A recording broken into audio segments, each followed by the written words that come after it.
Yeganə tarixdə şəxsiyyətdir ki, rükû halında zəkat verib. Bilirsiniz də o hadisəni bilirsiniz ki, namaz qıldığı yerdə, rükûda olduğu zaman bir ehtiyaclı insan məscidə daxil olur, əli namazı bitirməyə qədər dözmür. Rükû halında barmağından üzüyü çıxardıb sahilə verir, ehtiyaclı insana verir.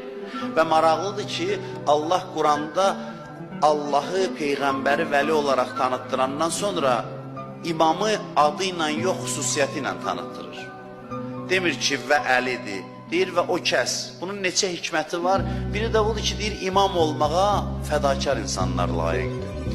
İmam olmaq bəxşiş əhlinə məxsusdur. Yəni, imam o qədər fədakardır, insanlara sevgi ilə doludur ki, onların ehtiyacını ödəməyə bu qədər tələsir ki, Allahla münacat elədiyi zamanda bir ehtiyaclının ehtiyacını ödəyir, təmin edir.